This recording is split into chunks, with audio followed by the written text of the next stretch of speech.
The MC's carefully maintained face bloomed into a wide chrysanthemum of a smile, his voice buzzing through the microphone and echoing across the wedding venue, which had been decorated to look like a giant pink cotton candy. Distinguished guests, dear friends, the auspicious hour has arrived. He drew out the tone, his gaze like a searchlight, precisely sweeping to the end of the red carpet, to the empty spot beside the groom where the bride should have been standing. Let's give the warmest applause. Please welcome our beautiful bride, Miss Sophia. Clap, clap, clap. The applause sounded polite enough. Unfortunately, it was applause that landed on silence.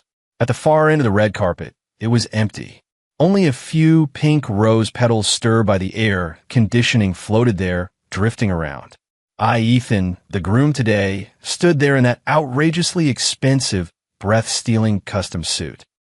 My face was forced into a "I've got everything under control" smile, while the little man inside me had already started dancing wildly to the soundtrack of Liang Liang. Fuck! From the guest seats, that buzzing immediately drowned out the earlier applause. It was like poking a hornet's nest. Where are they? The bride? Ran off. TSK, the Johnsons have really lost face this time. I heard Miss Sophia is a workaholic. Surely not. Those murmured comments, like tiny needles, prickled all over my back. I stood on the stage feeling like a fool stripped naked and set loose running through Times Square. The smile on my face was about to fall apart, my muscles twitching a little. Damn Sophia, can this marriage even go ahead? At that moment my phone in my pocket vibrated. Not a call, a message. I fumbled it out like clutching at a lifeline and unlocked it. The screen's glare made me squint. Sender, Sophia's assistant, Luna. The message was concise and to the point, carrying that familiar Sophia-style cold efficiency. Mr. Ethan, Miss Sophia is still in the conference room. The other party suddenly raised the stakes, and the negotiations have entered the most critical phase. Miss Sophia asked me to tell you, the ceremony can start first. Follow the procedure. You can marry the ring for now. She will come over as soon as she finishes here. Marry the ring first. I stare at that line of text, my eyes nearly popping out. A wicked heat shot up from the soles of my feet straight to the top of my head. It burned through me until every organ felt like it was sizzling. Sophia, you really are something. Take your contract and go. I jerked my head up and scanned the audience. One face after another was written with curiosity, inquiry, schadenfreude, sympathy, and my mom Margaret in the front row, deathly pale and about to burst into tears. The master of ceremonies was flustered too, clutching the microphone as sweat trickled down his temple. The bride may have had a bit of a traffic jam on the way. Everyone please remain calm. Remain calm. Traffic jam? My ass. She's stuck at the negotiation table, isn't she? That wicked fire rampaged through my chest, burning the strings of my reason with a snap. To hell with dignity. To hell with the procedure. To hell with Sophia. I split my mouth open, showing an expression that couldn't possibly be called a smile. My teeth probably bared. My gaze was like a knife, stabbing toward the bridesmaids. Among the bridesmaids stood a little thing that didn't fit in. Chloe, that distant cousin Sophia. Rumor has it she flew back from some obscure corner abroad. Just come of age? Hard to tell. Today she insisted on being a bridesmaid, wearing an eye-searing pink Lolita poof dress, layers of lace that could hide two cats. On her head perched a huge pink bow that made you dizzy. Right now she was blinking those overly large eyes, looking at the farce on stage with a mix of excitement and bewilderment, mouth slightly open like an SD doll who wandered into a human wedding. You it is. On impulse, I didn't care about consequences. To everyone's astonished stares, I strode down from the dais in big steps, with a reckless, cast-it-all-aside fierceness, charging straight at the bridesmaid squad. Red carpet? Who cares? The MC's exclamation? Background music. My aim was precise. I seized Chloe's wrist, thin as if it would snap with a bend. It felt cold to the touch, with that slightly slick quality unique to girls. Chloe gave a short cry. her big eyes rounding wide in utter disbelief. I don't have time for appreciating that. I gave a hard tug and ripped her out of the bridesmaids crowd. The movement was so rough, it lacked any grace. The huge pink skirt swooshed across a bridesmaid's calf and almost sent her tumbling. "Ethan, are you crazy?" My best friend Jake's voice cracked as it came from the head table. I plugged my ears to everything. I grabbed Chloe, like grabbing an oversized humanoid doll, and in a few strides darted back to the center of the dais. I shoved her down where Sophia was supposed to have been standing, master of ceremonies. I turned my head and shouted at the MC, who had completely frozen, his jaw almost hitting the floor. My voice carried through the microphone across the hall, laced with a go-for-broke madness. "Proceed. Continue." The whole banquet hall was deathly silent. A silence so complete you could hear a needle drop and its echo. Everyone went dumbfounded, eyes wide as copper bells, mouths open wide enough to fit an egg.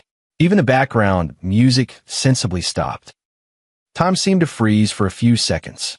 Then boom, a roar 100 times more intense than before suddenly exploded, like pouring a ladle of cold water into a pot of boiling oil. Jesus Christ. Change brides. What kind of crazy plot twist is this? Who is that girl? Is she an adult? Ethan is awesome. What a daredevil. Hurry, take pictures. This is headline news. Click, click, click, click, click. The phone flashes instantly merged into a vast, white sea, rising and falling, even brighter than the spotlights on the red carpet. Everyone seemed pumped full of adrenaline, wildly holding up their phones to shoot and record, afraid of missing a single thrilling moment. Social apps? Video platforms? With a scene like this today, if it doesn't trend, it would be an insult to the audience. I had Chloe by the arm, standing under the spotlight, and countless cameras, still dazed. That delicate, doll-like little face was first bewildered, then slowly flushed. A mist gathered in her big eyes, and her long lashes fluttered like a frightened butterfly's wings. She seemed to want to pull away from my hand, but she was too weak, and I held on tight. Ethan, she called me timidly, with a sob in her voice, the thin sound drowned by the enormous roar of noise. I glanced down at her. The girl's eyes were a little red, her nose tip reddened too, like a little rabbit scared out of its wits. A faint twinge of guilt began to surface, only to be immediately overwhelmed by a surging anger and a reckless urge to give up. "Shut up." I pressed my voice low and spat the words through my teeth, more as a warning to myself not to soften. "Stand still." The master of ceremonies finally recovered a sliver of professional composure from his shock, though his voice trembled badly. "Ethan, sir, this young lady, this part of the program, the bride's name is wrong." "Name?" I pulled a vicious smile, sweeping over the shocked, excited, disdainful faces in the audience. "The program is fixed. People are not. Today, I'm Ethan and I'm marrying her. What about it?" With my other hand, I suddenly pointed at Chloe, who was still in a state of fright, the motion so large I nearly poked her in the nose. "Fine, get married then." A clear, slightly petulant voice suddenly rang out, cutting over the clamor. "It's Chloe." She sniffed, blinked hard to wipe the moisture from her eyes, thrust out her small chest, and actually lifted her chin. The little face, still carrying baby fat, instantly shifted into a stubborn, I'm going all expression, even a bit excited. She grabbed my arm with a shocking strength. The pink Lolita skirt was stepped on by her and nearly caused her to trip, but she stood straight like a little poplar tree facing the wind and shouted to the host, "Continue." "Name? I am Chloe. Remember it." Her shout was both fierce and cute, crisp and loud. The scene fell eerily silent for a moment. The next second, even louder uproar and laughter nearly ripped the roof off. "Ha ha! Awesome. The girl has guts. This plot is insane. Are we watching a movie? Hurry. Is a live stream on? Send tips now." The flashbulbs went even crazier, practically blinding everyone. The master of ceremonies was completely stunned. Holding the cue card with Sophia written on it, his hands shook like he had Parkinson's. He looked toward my parents for help. My mother was already covering her face and crying. My father Daniel's face was ashen, his lips trembling, and he couldn't speak. My head was buzzing. Chloe's divine move had short-circuited my brain a bit. That girl really had a lot of nerve. Just then, bang! The two heavy solid wood doors of the banquet hall, decorated with flowers and balloons, let out a deafening crash. They weren't pushed open. It was kicked open from the outside, with the heel of a high-heeled shoe kicked open viciously, with such force that the door panel slammed into the wall, emitting a pained groan, shaking the flowers on the doorframe so they fell off in a flurry. The enormous roar instantly drowned out all the noise in the room. All the flashbulbs, all the comments, all the laughter were, as if someone had hit pause, abruptly stopped. Hundreds of pairs of eyes, all at once, and with incredulous astonishment, turned toward the doorway. The light at the door outlined a tall, sharp figure. Backlit, the face was indistinct. But the aura cast by that silhouette was like a blade freshly drawn, chilling, that instantly cleaved through the room's chaos and absurdity. High heels struck the polished marble with a crisp, hurried, utterly commanding tock, tock, tock. Each step sounded as if it were pressing on the heartbeat of everyone present. She walked very fast, carrying the scent of gunpowder as if she'd just stepped off the battlefield. Wearing a sharply tailored, wrinkle-free, pure black lady's suit dress, she traced out powerful, crisp lines. Her long hair was neatly pinned at the back of her head, revealing a smooth forehead and a cold, chiseled profile. On her earlobes, only two tiny, icy, sparkling diamond studs. It was Sophia, my fiancée. No, technically still my fiancée for now. Miss Sophia had finally arrived. She walked straight across the red carpet. The air about her was less like a bride's entrance and more like a queen's coronation, or a mob boss coming to clean house. Where she passed, guests parted as if pushed by an invisible force, automatically making a path for her. No one dared speak. Even their breathing grew quieter. She held no bouquet and wore no veil. Instead, she clutched a thick, bound document. On its cover, a conspicuous red confidential stamp was glaring. She didn't stop until she stood directly below the dais. Her high heels planted firmly, she lifted her chin slightly. Those eyes, so sharp they could pierce a person's heart, finally rose and precisely locked onto the figures of Chloe and me snuggled tightly together on the stage. Her gaze was icy, without a trace of warmth, as if looking at two failed exhibits displayed in a shop window. The entire banquet hall was so quiet you could hear a pin drop. Hundreds of people held their breath.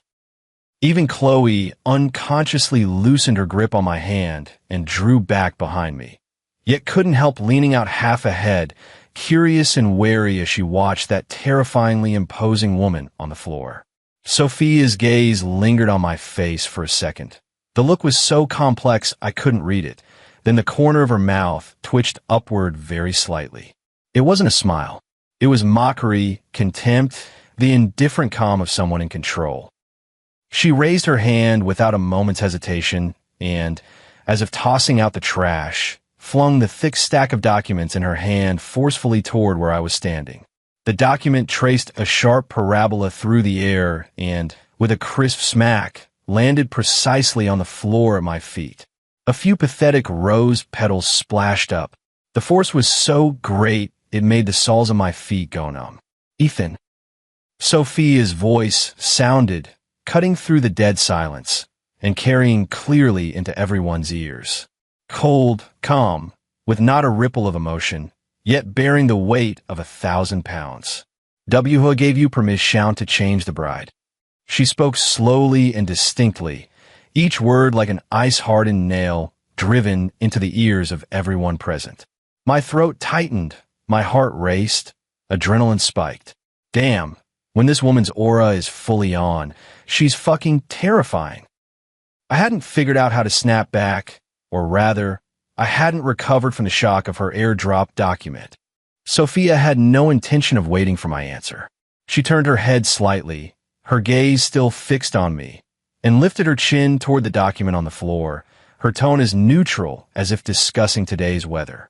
This gift money, she paused, enunciating the two words clearly. Is it enough to cut someone off? Gift money. Cut someone off. Boom. The atmosphere that had just solidified was ignited again, even more explosive than before. Holy shit, holy shit, holy shit. Real gift money. A $10 million order used as gift money. Miss Sophia is badass. This move is hardcore, literally throwing money in the groom's face. Start fighting. Fight. Fight. Did anyone record this? Where's my phone? Camera flashes went crazy again, mixed with stifled gasps and commentary. This wedding was damn worth the ticket price. More thrilling than a primetime melodrama. I looked down at the document stamped confidential at my feet, feeling my face burn. Humiliated? Angry? And an indescribable suffocation? All right, Sophia. The negotiation table didn't hold you up, but you were right on time to stomp the place. Using the contract as a brick to smash me with? Impressive. I was just about to bend down, pick up that gift money, and hurl it back down while shouting, I don't want it. Before the words left my mouth, a pink figure whooshed past me. It was Chloe. That little girl had just been cowering behind me from fear, and now she was buzzing with energy, moving as fast as a little rabbit. She headed straight for the papers, didn't even glance at them, raised her foot in a white little leather shoe, and stamped hard on the contract worth $10 million that symbolized Sophia's great achievement. Smack! The soft sole of the little dress shoe landed squarely on the red confidential stamp. She even pressed down on it. Oomph. Chloe put her hands on her hips and, facing Sophia on stage whose presence filled the room, raised her exquisitely carved face that now plainly read, I'm not to be messed with. Her voice was crisp and bright, with a spoiled, bratty edge ringing through the hall. Seize this betrothal gift money of yours. She deliberately stretched out the syllables, a mischievous, provoking sparkle in her big eyes. Isn't nearly enough. Sophia's eyebrows twitched ever so slightly. Her expression remained icy, but there seemed to be a hint of scrutiny as her gaze fell on Chloe's excessively youthful face. Chloe showed no fear at all. She even shook her head triumphantly, the huge pink bow quivering along with it. Then, under the eyes of hundreds, she made a move that made everyone's eyeballs drop. Her small, fair hand, still carrying a bit of baby fat, slipped into her elaborate Lolita dress, into a very discreet side pocket trimmed with lace. She fumbled around a bit. He pulled out a card. It wasn't a bank card. The material looked heavier, with a restrained, matte metallic sheen. The face of the card was a deep black, without any bank logo. Only a ring of extremely fine, almost invisible dark gold thorny patterns around the edge, encircling an equally dark gold, extremely minimalist abstract letter S. Those who knew immediately gasped.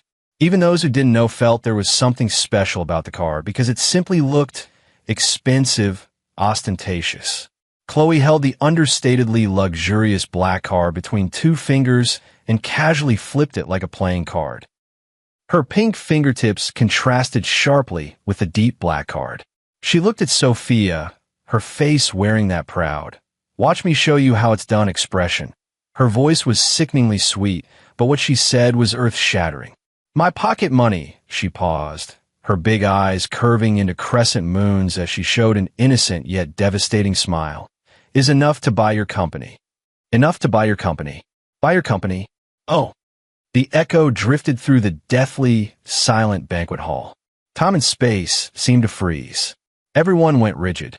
Their control over expressions completely collapsed.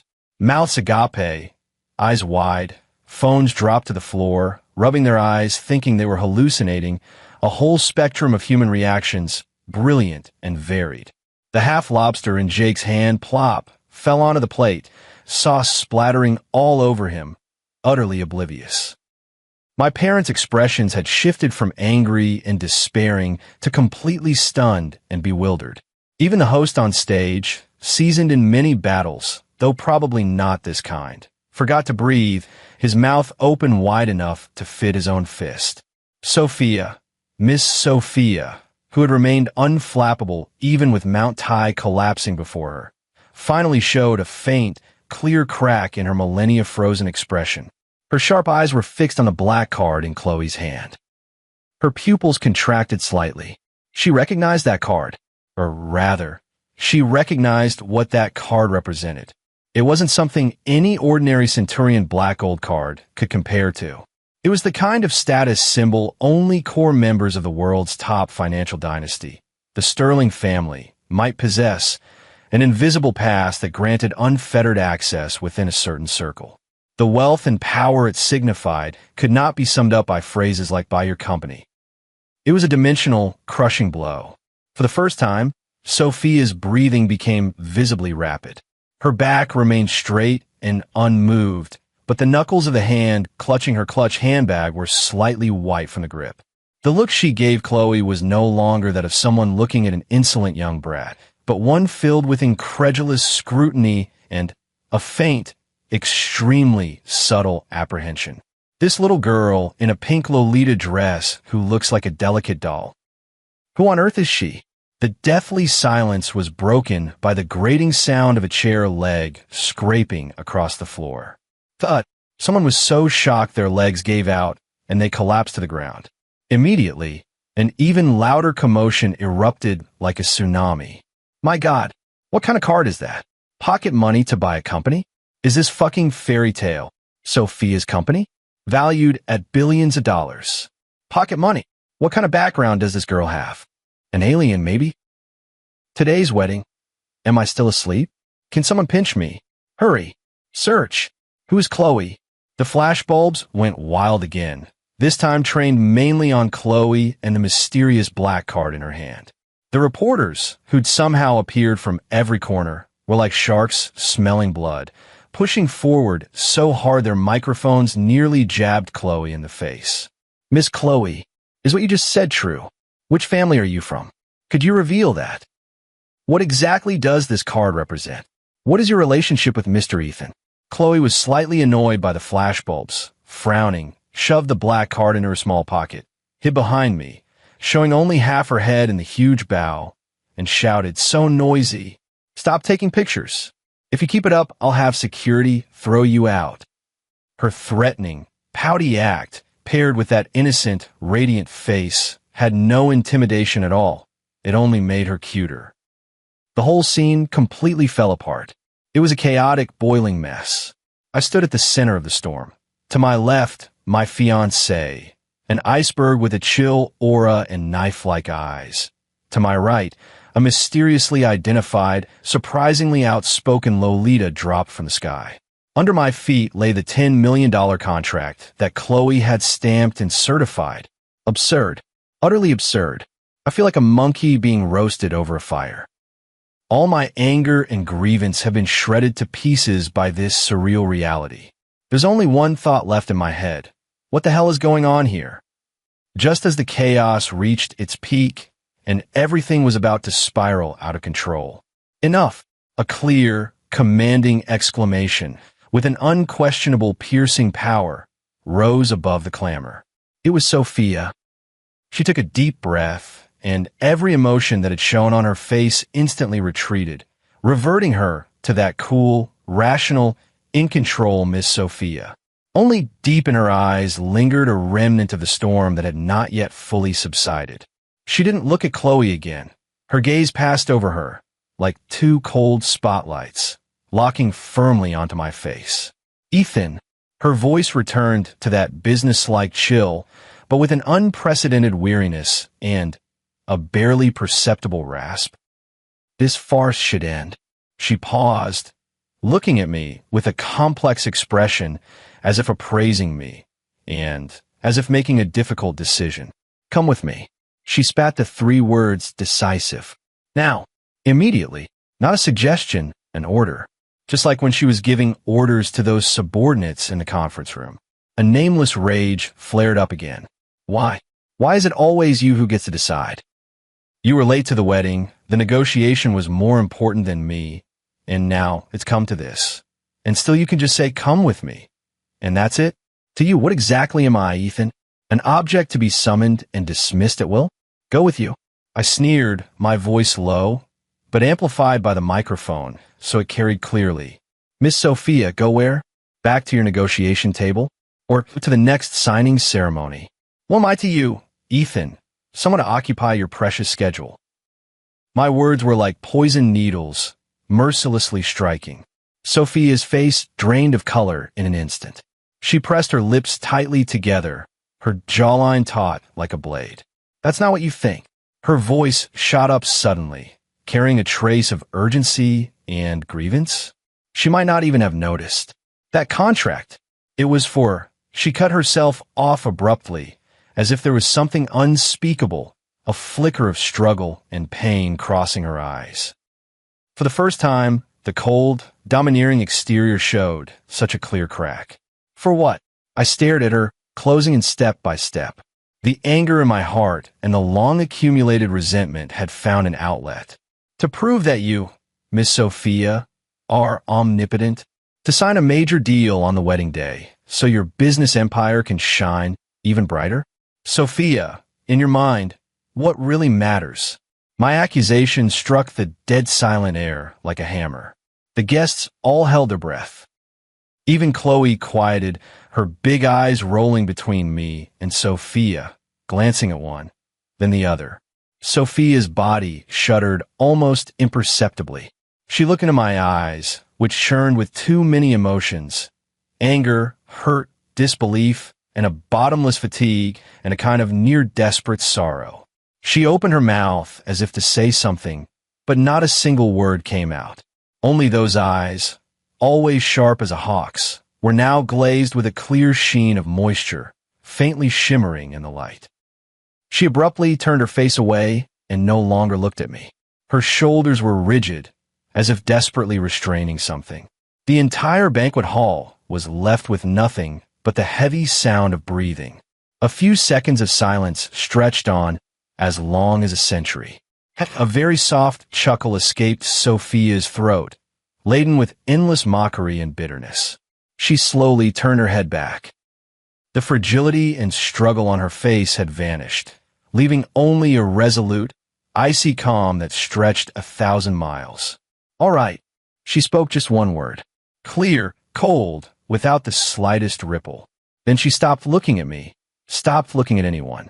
She straightened her spine like a queen about to walk to the scaffold, stepped in those still sharp high heels, and turned away. Duh. The crisp footsteps struck the marble floor again. This time, they carried an irrevocable finality. She crossed the silent crowd and walked toward the grand door she had kicked open. The light at the entrance traced her solitary silhouette, as if severing her completely from the chaos behind her. Just as she was about to step out the door. Wait! A crisp, slightly stubborn voice sounded. Chloe popped out from behind me, ran a few steps onto the red carpet, and stood in front of Sophia. The pink hem of her dress looked like a blooming flower. Sophia stopped, looking down at the little girl who hadn't even reached her shoulders, her gaze cold and shaded with a hint of irritation at being disturbed. Chloe tilted her little face up, meeting Sophia's eyes without any fear. She didn't look at Sophia so much as reach out toward the assistants and bodyguards behind her, who were following and likewise preparing to leave, all wearing the same stern expressions. Hey, you! She pointed at the nervous female assistant Luna behind Sophia, who was holding a tablet. You, give me the tablet. Luna froze and instinctively looked at Sophia. Sophia frowned, said nothing, which counted as tacit approval. Luna hesitated and handed the tablet over. Chloe took the tablet, her little finger poking and prodding across it so fast it was dizzying. A few seconds later, she flipped the screen around, held it up high, almost thrusting it into Sophia's face. There! Look for yourself. Chloe's voice had a hint of pride and a touch of exasperation. So stupid. Always only cares about work. Nearly got sold out and was still counting the money for them. On the tablet screen was, to Sophia's shock, the electronic version of the $10 million contract she had just smashed. But now Chloe had circled several places on the screen with a conspicuous red marker. They were all extremely hidden trap clauses, deeply buried within lengthy legal terms. Here, the third-page footnote in the addendum. See it? Tiny print. So small it's like an ant. It says, final interpretation rights and 60% of subsequent derivative profits belong to party. Black and white. It'll bury you. And here, the breach clause. If they breach, they only owe you $3 million. That's pocket change. If you breach, you have to pay 200% of the project's expected profits. How could you sign that, sis? Where's your head? Look at this one. Delivery standards. Vague as hell. They'll just throw some junk at you later, and you won't even have anywhere to cry. Chloe's little mouth jabbered, her words firing like a machine gun, precisely pointing at the part she'd highlighted in red on the screen. Each time she pointed, she punctuated it with a crisp trap or idiot. She looked exactly like a little teacher who had caught a student making mistakes, both angry and flustered.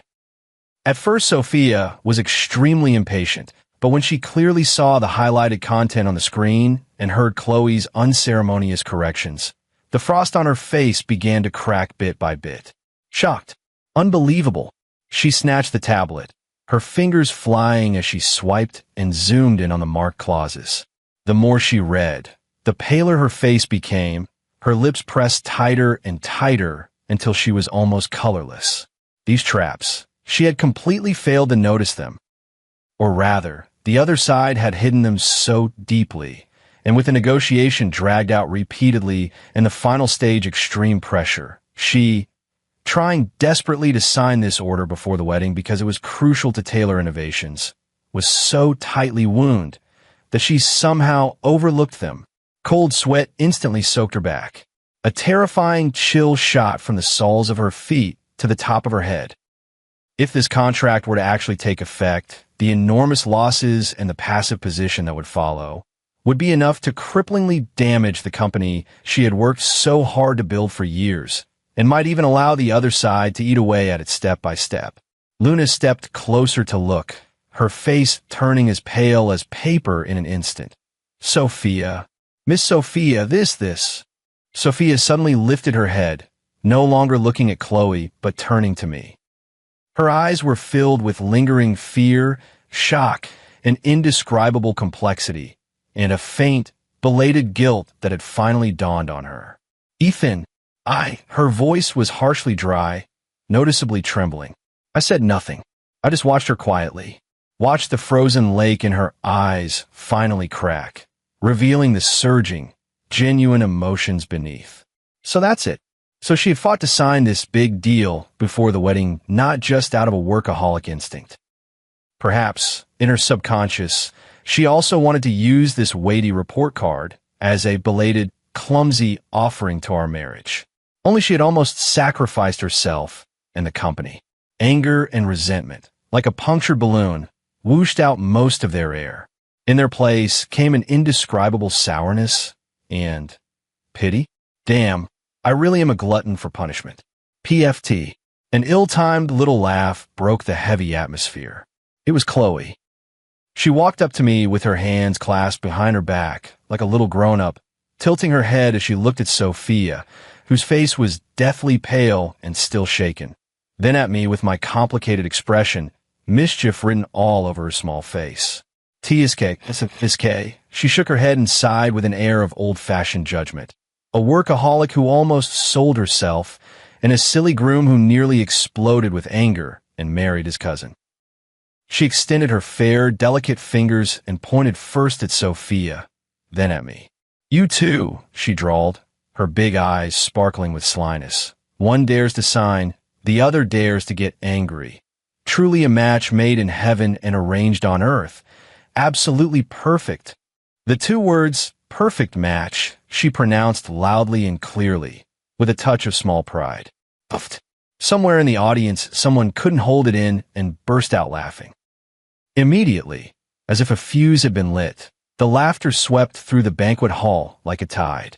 All the previous tension, awkwardness, and shock were completely washed away by Chloe's brilliant line. Ha ha! A perfect match. Spot on. Young lady nailed it.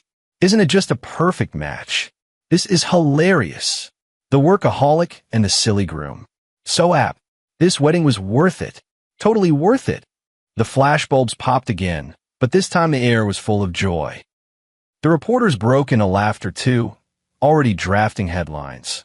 Wedding scene turns into business battle lesson. Mysterious Lolita wakes the domineering CEO. Sophia was a little dazed by the sudden laughter and Chloe's blunt commentary. Her face flushing pale then dark. The cold, proud facade she'd been forcing couldn't hold, and she unusually showed a few traces of embarrassment. I looked at her rare, somewhat flustered expression, and then at the frightened look she'd worn moments ago when she almost fell into that trap. The last bit of resentment in my heart seemed to loosen all of a sudden. I sighed and rubbed my throbbing temple. What a chaotic day this has been. Then, under the gaze of hundreds of eyes, under Chloe's mischievous look, and amid the booming laughter, I reached out my hand toward Sophia. Not to accuse, not in anger. Just reaching out my hand.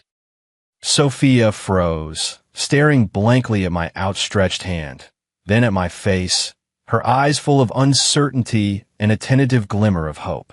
I said nothing, only extended my hand a little further, my fingers curling slightly. The meaning was clear. Come here. The teasing laughter gradually died down. Everyone held their breath and watched. Sophia's lips trembled, and her eyes seemed to redden again. She lowered her head, blinked quickly a few times, and when she raised it, her face looked as if a great weight had been lifted. She didn't hesitate at all. If anything, she seemed a little eager. She stepped forward and gently, steadily, placed her hand into my palm. It was slightly cool, with a faint sweat and a barely noticeable tremor. I squeezed hard, very hard. Her hand was very small, feeling so fragile in the palm of my hand. Hey, hey, hey. Chloe's dissatisfied voice sounded beside us. She had her hands on her hips and tilted her chin up. That's it. We're done. Boring. I'm not finished yet. My black card hasn't had a chance to be used. She stamped her foot in a huff, the pink hem of her dress swaying. I ignored her, took Sophia's hand, drew her close to me, and stood side by side with her. Then I took a deep breath, turned to the MC who was still questioning life, and shouted with all my might, my voice loud and carrying a decisive finality. MC, program, new, begin. This time, I squeezed the cool little hand in my palm, turned to look at Sophia. She was looking up at me, her eyes sparkling like they were full of stars. I grinned and announced loudly into the microphone. The bride has real, L.Y. Arrived. Oh, the audience instantly erupted into a thunderous roar of cheers, applause, and whistles. 100 times more enthusiastic than at the opening. The music swelled again at the right moment. That familiar, solemn wedding procession. This time, at the end of the red carpet, the groom and the bride stood side by side. Although the bride's suit was a bit wrinkled, the groom's smile a little silly, and there was a sulking little third wheel in a pink Lolita dress standing beside them. But who cares? The MC was so moved he had tears in his eyes. His voice choked. Probably relieved his job was safe. Respected guests. Let's once again give the most enthusiastic applause. Welcome our beautiful bride, Miss Sophia, and our handsome groom, Mr. Ethan. Ceremony complete. Quiche, quiche, quiche. The jeers from the audience rose like a tidal wave. I looked at Sophia. Under the lights, a charming flush stained her fair face. Her long lashes drooped, a little shy. There wasn't a trace left of the cold, iceberg-like CEO from a moment ago. I smiled and lowered my head. She also stood slightly on tiptoe and came up to meet me. At the moment our lips touched, soft, slightly cool, with a faint saltiness, probably from the tears I couldn't hold back, and the sweet relief of surviving a crisis. A small, spoiling note of disdain came from beside us. So sticky, it's nauseating. It was Chloe. She covered her eyes, though her fingers were spread wide. watching with obvious relish. Applause, laughter, cheers, music, all intertwined, filling the entire space. A chaotic beginning, a bizarre interlude, a crisis that nearly fell apart. In the end, it all condensed into the real warmth in the palm of my hand and the clumsy, yet resolute sweetness on my lips. All right, life is like the contract Sophia signed, full of pitfalls, but as long as you have someone by your side who can spot a trap at a glance, even if it's a little girl, and someone willing to take your hand amid the chaos, maybe life can still be lived steaming and warm. The private little banquet after the wedding was set in my living room, the one that had been wrecked once but was barely put back together to look presentable. There weren't many people, just a few of my closest brothers and a handful of Sophia's core girlfriends. Chloe flitted around like an energetic little butterfly, buzzing from one place to another. One moment clinging to Jake to ask about games, the next darting off to check out the new manicure one of Sophia's friends had done. The atmosphere finally returned to a relatively warm, lively normal. Sophia and I were planted on the main sofa. She'd taken off that battle flag of a suit jacket and was wearing only the silk white blouse beneath. She'd undone one button at the collar, revealing a pretty collarbone, and had relaxed into the couch, a glass of champagne in her hand. Under the lights, there was a languid, survived a storm kind of weary beauty in her eyes and expression. So, I turned toward her, leaned in a little, lowering my voice with a hint of settling accounts after the harvest, and lightly tapped the back of her hand that rested on her knee. What the hell was up with that contract that nearly screwed us? Sophia's body stiffened almost imperceptibly. She lowered her eyelids, stared at the golden bubbles in her glass, and was silent for a few seconds. When she looked up again, her gaze was frank, with a touch of regret and tenderness. The other party is Vanguard Capital, with deep connections and rough methods. Her voice was very soft, a little hoarse. They've had their eyes on our newly developed AI medical imaging diagnostic system for a long time. Negotiations dragged on for months, stuck on the ownership of the core patent and the subsequent revenue split. She took a sip of wine, as if gathering her words. Last week, they suddenly relented and made a big concession on the revenue split, but insisted the contract had to be signed today. That is, on our wedding day. Their excuse was that their big boss is flying abroad tomorrow and won't be back for months. She gave a self-mocking laugh. A clumsy excuse, right? But at the time, I was dazed by that concession, and besides, she paused, glanced at me, guilt in her eyes, and I was anxious inside, wanted to finish quickly so I could hurry back. She took a deep breath. In the last 2 days, they pushed like crazy, constantly slipping in new clauses. All those supplemental agreements that look trivial but are actually landmines. My team and I pulled 2 all-nighters, totally on edge, just thinking that once we signed this big present, it would at least be worth it. She trailed off, but we all understood. In the end, you almost lost yourself over it. I finished for her. There was no reproach in my voice, only lingering fear. I took her hand. It was a little cold. Yeah. She nodded, then squeezed my hand back hard, her knuckles whitening. Luckily, Chloe. She looked toward the other side of the living room, where Chloe was handling one of Jake's treasured figures, making Jake turn green. That kid. I followed her gaze and couldn't help but grin. What on earth is her background? Pocket money enough to buy your company? That card.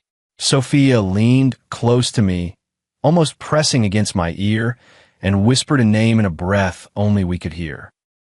A surname that only appears on the covers of the world's top financial magazines and in some extremely secretive family legacy reports. Sterling. I sucked in a breath, nearly choking on my own saliva. What the hell? I exclaimed, staring at the little pink figure still tormenting the Jake figurine. She's the Sterling family's little princess? Sophia nodded, her expression complicated. I only found out recently, too. Her mom is a very distant cousin of my mother's. As far removed as you can get. She came back this time, supposedly running away from home, experiencing life. Her family has been frantic. She stole her brother's ID card to go out. run away from home, experience life. I remembered her at the wedding pulling out the black card and saying pocket money. I was speechless and a lump rose in my throat. That experience was seriously hardcore. However, Sophia looked at my shocked expression and suddenly smiled, with a relieved, post-traumatic sort of air and a hint of slyness. Thanks to her, that big gift is completely off the table. Vanguard Capital must be in a terrible state right now. She rattled her phone. Luna just got the news. Marcus Reed, the head of Vanguard Capital, has been frantically calling to apologize, saying there was a major misunderstanding in the contract and begging to renegotiate. He's never been so humble. I couldn't help but laugh out loud. You steal the chicken and lose the rice. Serve them right. The last bit of gloom that contract had cast over me finally lifted. So, Sophia put down her glass, turned to face me. Under the light, her eyes shone astonishingly, with a tenderness I had never seen before. She took my hand, her fingertips gently tracing the plain band on my ring finger. Ethan, her voice was soft but clear, I'm sorry for making you worry. And thank you, she paused, seeming a little embarrassed, but her gaze was steady. Thank you for reaching out at the end. My heart felt as if something had lightly bumped it, leaving it all soft and gooey. For what? I squeezed her fingers and grinned. Who else? But you would be my perfect match. A workaholic paired with a fool of a groom. It's only natural. Sophia laughed at my teasing. The smile was so bright it dazzled. She lightly thumped me. Get lost. The mood was just right. Hey. A spoilsport, saccharine voice cut in. Chloe had somehow wandered to the back of our sofa, clutching Jake's limited edition Iron Man figure, her little head poking over the back of the couch, her big eyes darting between the two of us with a mischievous grin. Made up?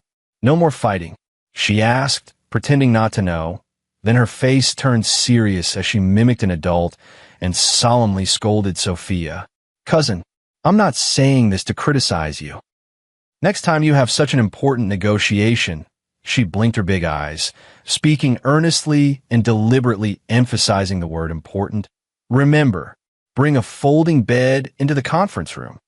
She stuck out her pale, delicate finger and jabbed the air forcefully, imitating the old pedant. You can lose a negotiation. You can't miss a wedding. Got it? You're so dumb. A folding bed. Ha ha ha ha ha. An earth-shattering burst of laughter erupted in the living room. Even Jake, who had always been careful with the figurines, was laughing so hard he kept slapping his thigh. Sophia's face flushed bright red in an instant, the color reaching her earlobes. She covered her face, her shoulders shaking with laughter, embarrassed and flustered, completely devoid of her usual "I-see-so" demeanor. I looked at the laughing crowd, then at Sophia beside me, her face hidden and ears crimson, and at Chloe draped over the back of the sofa, proudly swinging her big bow. Sunlight streamed through the floor-to-ceiling windows, warm on the floor, the air still holding the sweet scents of champagne and cake. The messy opening, the jaw-dropping turn of events, the near-collapse crisis. In the end, all of it transformed into the real warmth in our palms at this moment, the unrestrained laughter in our ears, and the steaming, chaotic, yet utterly comforting, everyday human life. This day is fucking awesome. George, I've got good news and bad news. Which do you want to hear first? I put down my paintbrush and looked at my friend Frank.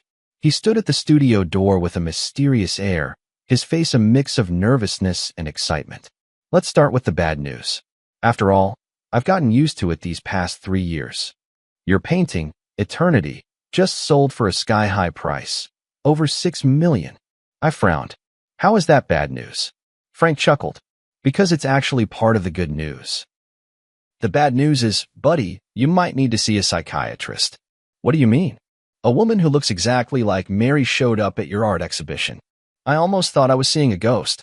The paintbrush slipped from my hand and fell to the floor, splattering paint across the unfinished canvas. Mary, my late wife, died 3 years ago after accidentally falling off a cliff.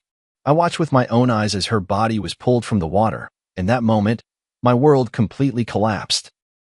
Stop joking around, Frank. Why would I lie to you? She even left this. Frank handed me a note with an address and a time written on it. My hand trembled slightly. The handwriting was exactly the same as Mary's. That night, I waited until midnight at the designated cafe. Just as I was about to leave, a familiar figure appeared at the door.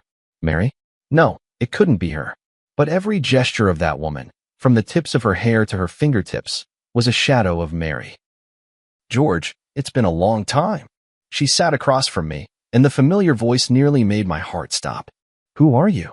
I struggled to remain calm. I'm Mary, your wife. She smiled and reached out her hand. There was a scar on her palm, the mark Mary got when she accidentally cut herself on glass at 15. Impossible. Mary is already dead. She laughed softly. That was just an accident. I fell off the cliff and was saved by a reclusive old doctor. I lost my memory from the injuries and only recently remembered everything. As she spoke, tears began to fall with an expression I knew all too well, the look Mary wore whenever she felt wronged. I know it's hard to believe, but I really am Mary. I couldn't believe my eyes. The shade of lipstick Mary loved most, the faint little mole beneath her left ear, the unconscious habit of rubbing her ring while speaking. Everything was so familiar. Are you really Mary? She nodded and took a small box out of her bag. This is the proof. Inside the box was the first piece of jewelry Mary ever designed. A sapphire ring, the only one of its kind, never mass-produced. I brought it with me that day because I wanted to surprise you. I suddenly stood up and pulled her into my arms. 3 years of longing surged over me like a tide. I held her tightly, afraid that if I let go, she would disappear again. On the way home, she told me about her experiences over the past 3 years. She was rescued by an old doctor in the mountains, lost her memory due to a severe head injury, and lived in a remote mountain village for more than 2 years. It wasn't until she happened to see a poster for my art exhibition that her memory gradually returned. The next day, I took her to see Frank. Oh my God, it really is you, Mary. Frank stared in astonishment, eyes wide. Frank, it's been a long time. She greeted him with a smile, exactly as I remembered. Frank pulled me aside and whispered, Man, this is unbelievable, but I really believe it's her. Who else but Mary could call me by my childhood nickname so accurately? That was something only the two of you knew. A week later, Mary officially returned. We held a small welcome party for her. Her mother was so overwhelmed that she fainted, and when she woke up, she clung to her daughter and refused to let go. But that night, I noticed the first sign that something was off. Mary never ate mangoes because she was severely allergic. Yet the returned Mary absent-mindedly tasted a mango dessert and was perfectly fine. Aren't you allergic to mangoes? I asked. She paused for a moment, then quickly laughed and said, Oh, that old Chinese doctor cured my allergy. He's really amazing. I nodded, but in my heart, I marked the first question mark. Is this really my wife? A month passed quickly, and Mary blended perfectly into our lives. She knew the location of every item in the house, remembered our shared memories, and could even accurately name friends we hadn't contacted in years. But those subtle feelings of discord kept growing. For example, the real Mary liked to listen to classical music, especially Debussy, while designing jewelry. But she would always unconsciously hum along to pop songs. Mary always habitually used her left hand to hold chopsticks, even though she knew it was wrong. She just couldn't change. But she was a standard right-handed user. The most obvious difference appeared that night when I accidentally caught her smoking in the bedroom. The real Mary hated the smell of smoke. Even when I came home from social events with a faint scent of cigarettes, she would frown. When did you start smoking? I stood at the doorway, my voice soft. She was clearly startled, hastily snuffing out the cigarette. This is a herbal cigarette for treating insomnia, prescribed by an old Chinese doctor. I nodded, not pressing further, but the doubts in my heart only grew deeper. The next day, I went to find Frank. Help me check if, in the past 3 years, plastic surgery technology has advanced enough to achieve this level. Frank's eyes widened. You mean, she's not Mary? I'm not sure, but there are always some things that don't add up. 2 days later, Frank brought news.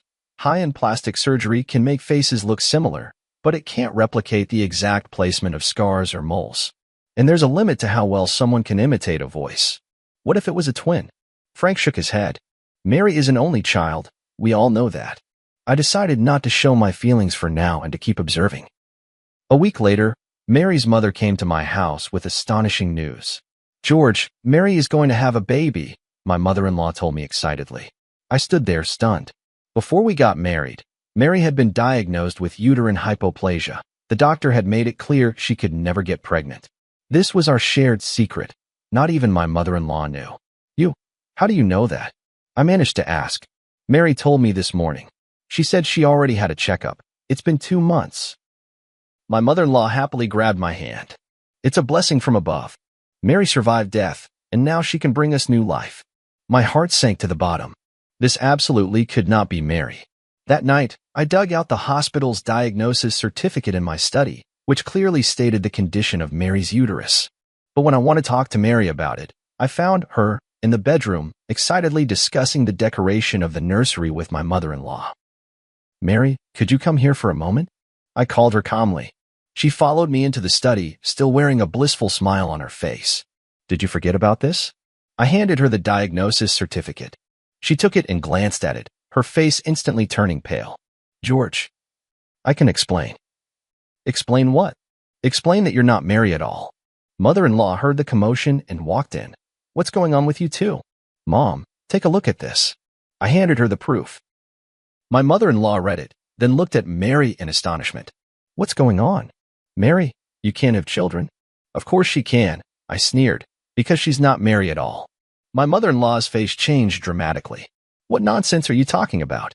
"I can explain." She hurriedly grabbed my mother-in-law's hand. "That old Chinese doctor not only saved my life, but also cured my uterine problem.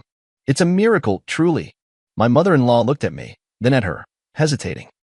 "George, you're being too paranoid." My mother-in-law finally took her daughter's side. "Mary has come back with great difficulty. You should cherish her, not doubt her." "Yes, George, I know this is hard to accept, but miracles do happen." Tears welled up in her eyes.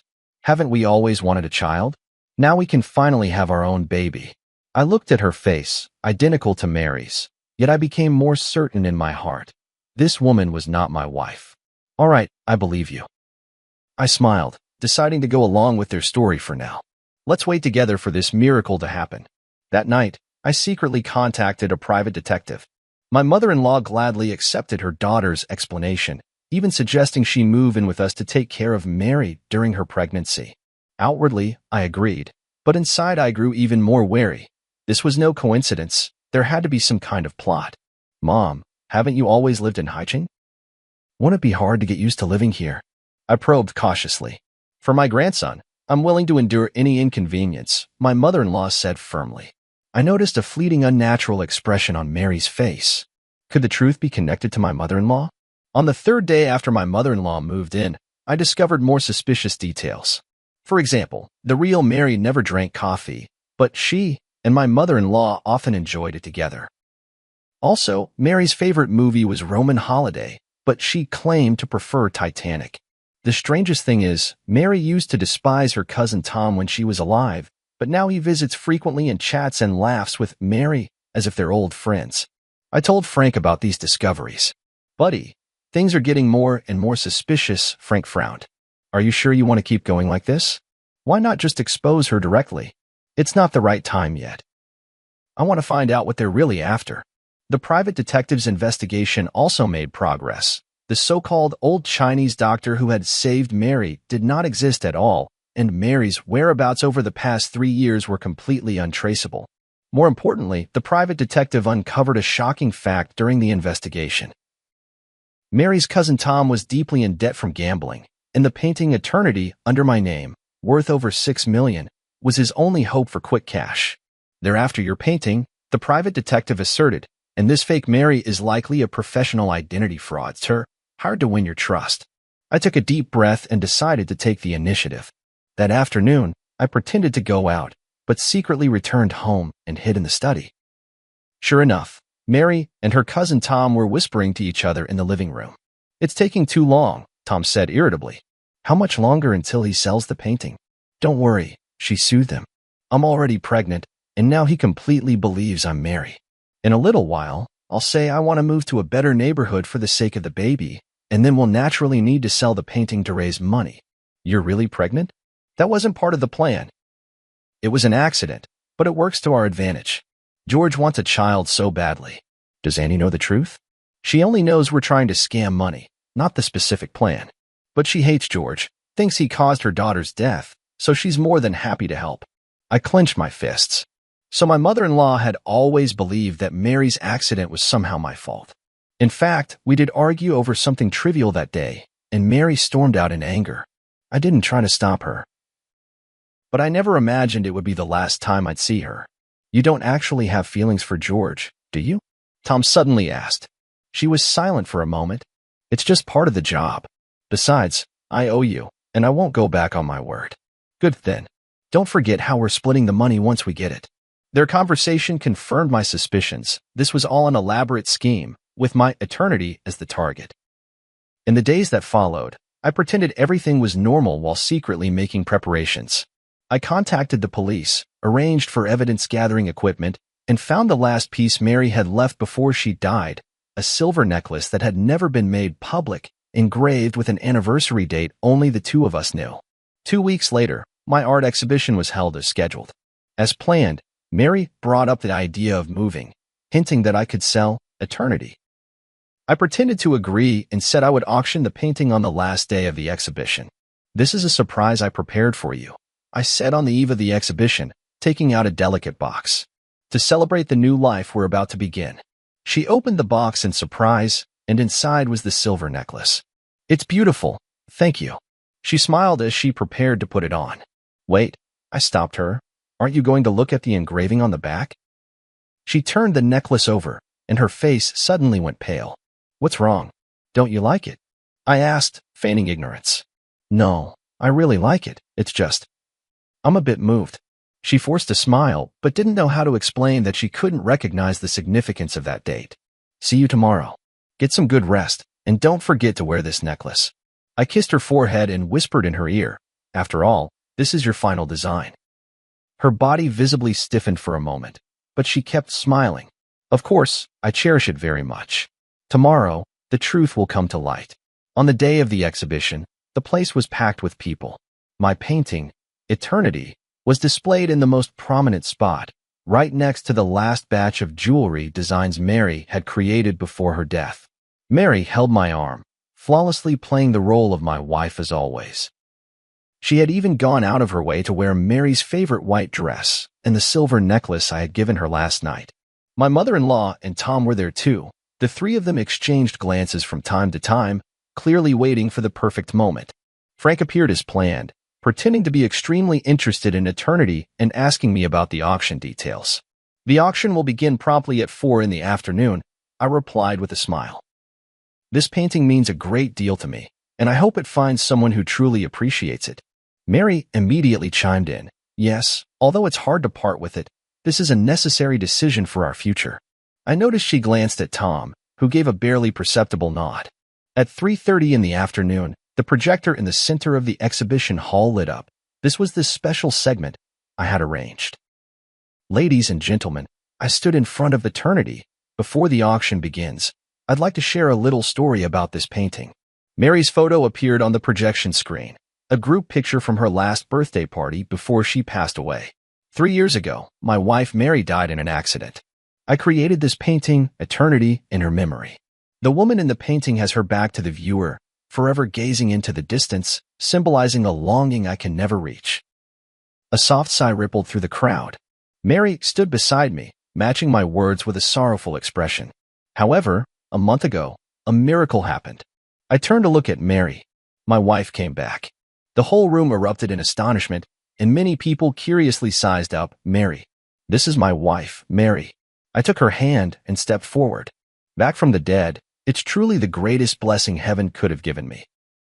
She smiled and nodded to everyone, while my mother-in-law and Tom stood by with smug expressions. However, my tone suddenly shifted. Amidst my joy, a question arose. Is she really Mary? The entire room fell silent. Mary's hand trembled slightly in my palm. So, I did some investigating. The projector switched to a set of comparison photos. On the left was the real Mary. On the right was a photo of her. They look exactly the same, don't they? But I clicked the remote, and the photo was enlarged, the details highlighted. The position of the piercing on the left ear was slightly different, the arch of the eyebrows subtly varied, and the fine lines at the corners of the eyes ran in different directions. These are details that even professional plastic surgery cannot fully replicate. Mary tried to pull her hand away, but I held on tightly. My mother-in-law and Tom also began to grow anxious, glancing toward the exit. More importantly, the real Mary has a feature that cannot be copied. I turned to Mary. The necklace I gave you last night has a date engraved on the back. Can you tell everyone what that date is? She opened her mouth, but no words came out. That was the due date of our first child, the one we lost. I spoke softly, my voice trembling with emotion. Mary designed this necklace to commemorate the baby we never got to meet. The date was our secret, only Mary and I knew. The room fell utterly silent. Mary turned deathly pale, my mother-in-law's eyes widened, and Tom had already started edging toward the door. What surprised me even more, I continued, was that the real Mary could never get pregnant due to an underdeveloped uterus. Yet this, Mary claims she's already 2 months along. I let go of her hand and took a step back. So, who are you really? A flicker of despair flashed in Mary's eyes, but she quickly regained her composure. I am Mary, it's just that old Chinese doctor. The non-existent old Chinese doctor, right? I sneered. Just like the non-existent amnesia, the non-existent miraculous recovery. I turned toward the projection screen. Let's see the truth. The screen played the secretly recorded video of her conversation with Tom, their discussion on how to swindle eternity, clearly audible. This isn't. She tried to explain, but my mother-in-law had already rushed forward. Who are you really? My mother-in-law screamed. You're not my daughter? Auntie, stop pretending, I said calmly. You know she's not Mary. You just wanted to get back at me, didn't you? My mother-in-law's face turned pale. I didn't know she was going to impersonate Mary. Tom just said he needed help to scam some money. Police. Don't move. Several plainclothes officers emerged from the crowd, blocking Tom as he tried to escape. Amid the chaos, Mary took the opportunity to shove me aside and run toward the exit. I chased after her and caught up in the parking lot. Tell me, who are you really? She finally stopped, turned to face me, tears welling in her eyes. My name is Luna. I'm an actress. Tom found me and said if I helped trick you out of a painting, he'd give me $1 million. I needed the money for my sister's medical treatment. Why did they choose me? Why Mary? She shook her head. I don't know. They gave me a lot of information, photos, videos, even your chat logs. I was just following the script. The police arrived and took her away. I stood where I was, gazing at the distant sky, my heart a tumult of emotions. Back in the exhibition hall, the crowd had already dispersed, leaving only Frank and a few police officers. It's all been cleared up, Frank walked over. Tom owed money to loan sharks and was desperate. Your mother-in-law always resented you for not saving Mary, so she helped them plan the whole thing. I walked up to eternity, gently caressing the back of the woman in the painting. Mary, I can finally give you an answer. The police left with the evidence.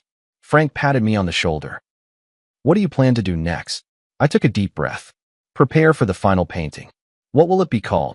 The Pursuit, I said softly. This time, I'll paint her face, not just her back.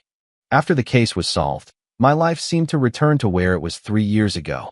Eternity was temporarily held by the court as crucial evidence. Tom and Luna were arrested for fraud, and my mother-in-law was investigated as an accomplice. The prosecution wants you to testify in court, the officer called to inform me. The trial is scheduled for early next month. I agreed, though I was utterly exhausted inside. After exposing the deception, I thought I would feel the thrill of revenge, but what I felt instead was a profound emptiness. Those days spent with Mary that month had allowed me to feel a trace of warmth in life again, even if that warmth was born of lies. Frank often came to see me, worried I might fall into despair once more. I told him not to worry, that I was working on a new piece, The Pursuit. Are you really going to paint Mary's face from the front? Frank asked curiously. For the past 3 years, you've always refused to do that. It's time, I replied. We can't live in the past forever. I moved out of the apartment I had shared with Mary and returned to the old house in the suburbs, the place where the real Mary and I had first made our home. The dust-laden memories in the house brought me both pain and comfort. Mary's studio remained just as she had left it, design sketches scattered across the table, unfinished jewelry drafts pinned to the drawing board. One afternoon, while sorting through Mary's belongings, I discovered an encrypted external hard drive. After several attempts, I finally unlocked it using our wedding anniversary as the password. Inside were backups of Mary's design works, along with some personal photos and videos. One folder in particular caught my attention. Inside a folder named Plan was a series of jewelry design sketches, labeled George's Birthday Special Project. It was then I remembered that, in the months before Mary passed away, she often spoke mysteriously about giving me an unparalleled birthday surprise. Leafing through these design drafts, I couldn't help but be moved to tears. Mary had planned to design a jewelry collection inspired by my paintings over the years, with each piece corresponding to a representative work from my artistic career. The last page was a sketch of a ring, with a dark red stone set in the center, its edges adorned with tiny diamonds, closely resembling the sunrise in my early work, Dawn. This is blood amber? I examined the notes carefully, confirming the name of this rare gemstone. Mary's designs had always been bold, but blood amber is extremely rare in the Chinese market, almost impossible to acquire. How did she obtain such a material? As I continued searching, I found a series of email correspondence screenshots. Mary had actually contacted a gemstone dealer in Myanmar, commissioning the blood amber specifically for this ring. The last email showed that the gem had already been shipped, but the date was exactly 1 week before Mary's death. I immediately called Frank. Help me check if there was a package sent from Myanmar 3 years ago, addressed to Mary. 2 days later, Frank brought news. The package did exist, but since no one signed for it, it was returned. However, according to the shipping records, it was resent a month ago, this time addressed to you. What? I was completely confused. I haven't received any package. Check your old apartment? Frank suggested. Back at my old apartment, the manager told me there was indeed a package, but it had been signed for by Mary. She said it was a surprise for you, so she didn't notify you, the manager explained. This meant Luna had taken the blood amber. I rushed to the detention center and requested to see Luna. Separated by glass, she looked much more haggard than the last time we met, but still wore that face so similar to Mary's. What are you doing here? She asked coldly. A month ago, you signed for a package from Myanmar. There was a blood amber inside. I want to know where it is. She looked surprised. How did you know? Tom asked me to sign for it. He said it was some precious gem. He took it. My heart sank. Tom was deep in gambling debt. A precious blood amber would be a windfall for him. He had probably sold it long ago. That blood amber is very important to me, I said softly. It was the last gift my wife left me. Luna was silent for a moment, then suddenly said, maybe it's not that bad. Tom said the stone has flaws, its value is greatly reduced, and he hasn't found a suitable buyer yet. Hope was rekindled. If Tom hadn't sold the blood amber yet, maybe there was still a chance to get it back. Do you know where he might hide it? Luna hesitated for a moment. He has a safe deposit box in a self-storage facility on the east side of the city. After getting the address, I immediately contacted the officer in charge of the case and explained the situation. Since Tom was involved in a large sum of money, the police quickly approved the search request. Mr. George, we've found the safe deposit box, the officer said over the phone. Inside, we did find the blood amber you described, as well as some other evidence. A few hours later, I retrieved the blood amber at the police station. It was even more beautiful than I had imagined. Within the dark red core, wisps of mist seemed to swirl, shifting strangely under the light. This was the birthday gift Mary had so carefully chosen for me, waiting for 3 years. Back home, I carefully placed the blood amber beside the canvas of the pursuit. The painting was already more than half finished, Mary's face emerging from the blur into clarity, yet it still felt like something was missing. Watching the blood amber glimmer faintly under the light, I suddenly understood how I should complete the painting. The creation of the pursuit entered its final stage. I decided to break convention and incorporate the blood amber into the artwork. This would not only be a portrait, but a hybrid piece that fused painting with the art of jewelry. Are you sure you want to do this? Frank frowned. That blood amber is priceless. That's exactly why, I said firmly. Mary chose it for me. She wanted to inspire an unparalleled masterpiece. I will fulfill her wish. For 2 whole weeks, I worked day and night, neglecting sleep and food. I cut the blood amber into thin slices and inlaid them at the spot of Mary's eyes on the canvas, making her gaze truly come alive. I used a special technique to blend the surrounding paint, creating a harmonious transition with the gemstone. From certain angles, the entire painting seemed to be imbued with life, and Mary's expression would shift depending on where the viewer stood. On the day I finished the piece, Frank brought news. Luna had been sentenced to 3 years in prison, but due to her good attitude in confessing, she might serve only a year and a half. Tom, involved in multiple fraud cases, was sentenced to 7 years. My mother-in-law, as an accomplice, received a suspended sentence. The case is finally over, Frank said. Are you planning to exhibit your painting? Yes. Next month there will be a solo exhibition at the National Art Museum, and The Pursuit will be the grand finale. The curator couldn't stop praising this piece, believing it represents the innovative direction of contemporary art and marks the pinnacle of my career. Indeed, this painting, which incorporates Mary's jewelry design concepts, is in some sense a creation we made together. On the eve of the exhibition, I checked the arrangement in the gallery alone one last time, making sure every piece was perfectly lit and positioned. When I reached The Pursuit, I couldn't help but stop and gaze at it. Mary's face was vividly lifelike, her eyes inlaid with blood amber gleaming under the spotlight, as if she were smiling at me. For the first time in 3 years, I faced her directly, no longer painting only her back. Mr. George, a stranger's voice called from behind. Sorry to disturb you, but the gallery has been cleared. He turned around to see a young woman dressed in the museum's staff uniform. And you are? I'm the new curator, responsible for security in your exhibition area, she explained with a smile. I really like your work, especially this piece, The Pursuit. Thank you. I nodded. I'll be leaving soon. She didn't leave, but continued to gaze at the painting. That red gem is beautiful, almost as if it's alive. It's blood amber, I explained, a very rare gemstone. I know, she said softly. Top-grade blood amber from Myanmar, containing plant fossils, extremely rare. I looked at her in surprise. You know a lot about jewelry? She smiled. I study jewelry design. I'm just working part-time here. For some reason, Mary suddenly came to mind. She, too, had an almost obsessive passion for and expertise in gemstones. If you don't mind me asking, who is the woman in this painting? She asked. My wife, I replied. She passed away 3 years ago. She was a jewelry designer. I'm very sorry, she said sincerely, then gestured toward the blood amber. This gem must mean a great deal to you. It was the last birthday gift she chose for me before she died, but I only found it recently. She nodded thoughtfully. Setting it into her portrait is the best way to remember her. For some reason, talking with this unfamiliar woman brought me a strange sense of calm. Perhaps it was her love for jewelry that reminded me of Mary. Sorry, I have to continue my rounds. She glanced at her watch. See you tomorrow, Mr. George. See you tomorrow, I replied, watching her leave. On the way home, I felt an unusual peace. The completion of The Pursuit seemed to mark the end of my search for Mary as well. Not forgetting, but remembering her forever in another way. The next day, the exhibition's opening ceremony attracted numerous figures from the art world and the media. The Pursuit undoubtedly became the center of attention, with people marveling at this innovative form of artistic expression.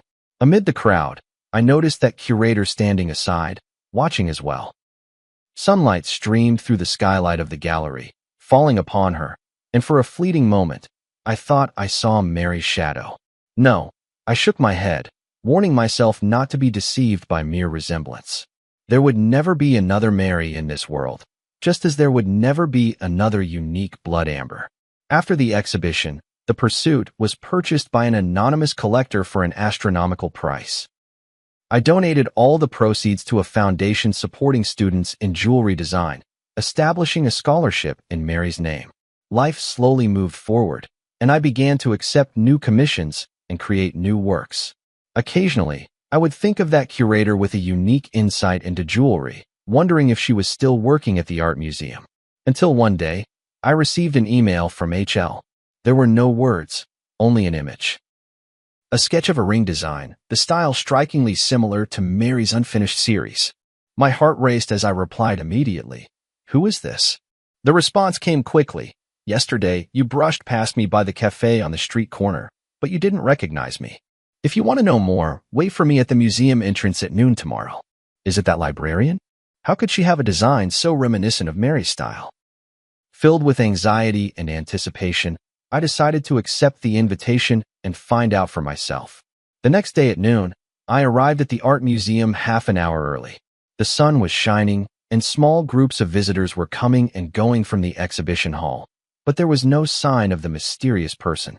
Just as I began to suspect this might be some kind of prank, a faint trace of perfume drifted by, a scent unfamiliar to me, yet it inexplicably reminded me of Mary. "Mr. George, thank you for coming." The voice behind me made me turn around. It was the curator. Today, she wasn't wearing her uniform, but a simple white dress, completely different from Mary's style when she was alive. "Did you send the email?" I asked directly. She nodded. "There are some things I want to tell you, but not here. Will you come with me?" We walked through the small park beside the art museum and arrived at a secluded cafe.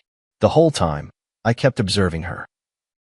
Her mannerisms, the way she walked, none of it resembled Mary. Yet her sensitivity to detail and her focused attention gave me a strange sense of familiarity. "Who are you, really?" The moment we sat down, I couldn't wait to ask. "My name is Nicole." She looked me straight in the eye. "I'm Mary's student." This answer caught me off guard. Mary had indeed taught jewelry design part-time at the Design Academy before she passed away, but she had never mentioned having any particularly close students. "I took her advanced design class the year before she passed," Nicole explained. "Her guidance benefited me for a lifetime." "That still doesn't explain why your designs resemble her style so much," I said, half convinced. Nicole took a folder out of her bag. "These are all notes from Ms. Nicole's class and her feedback on my work. You can look at the handwriting and confirm that it's really hers." I carefully examined the materials. It was indeed Mary's handwriting. There were even traces of the pale purple ink she habitually used. "Before Ms. Nicole passed away, she was guiding me on my graduation project," Nicole continued.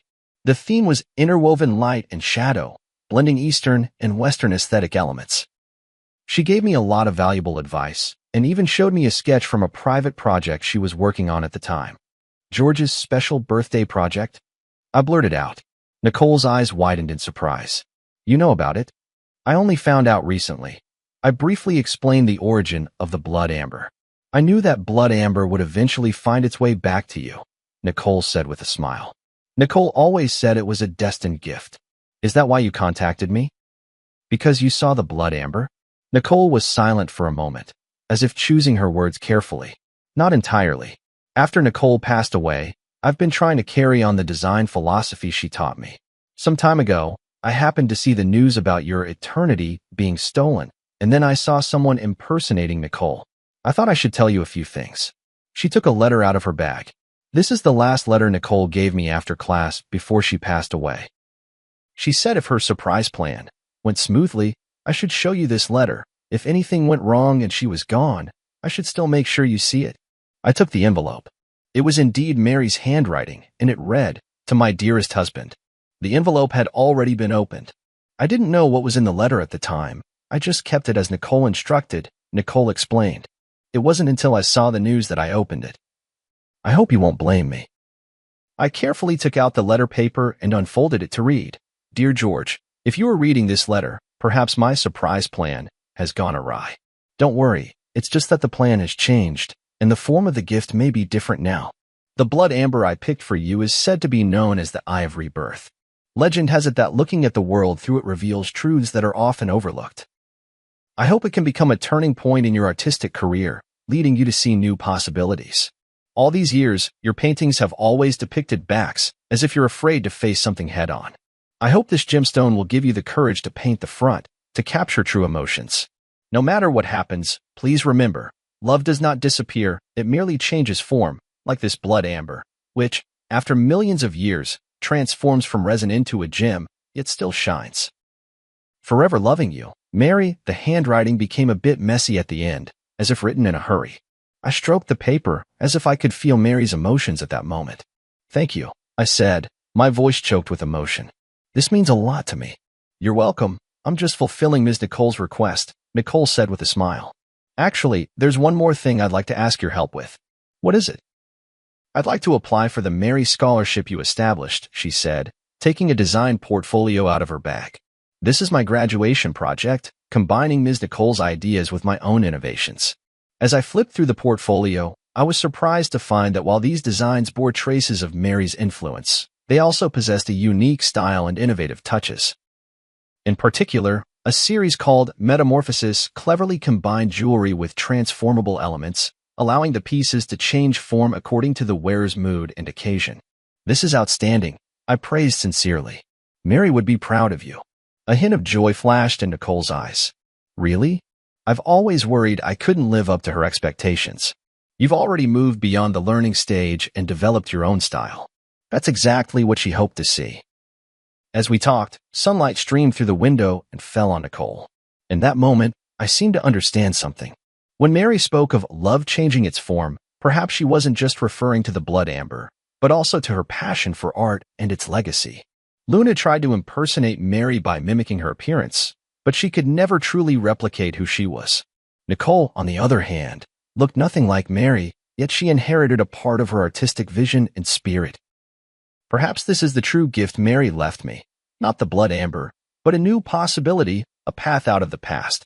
Nicole's graduation exhibition was held in a small gallery. Though the space was modest, it was exquisitely arranged.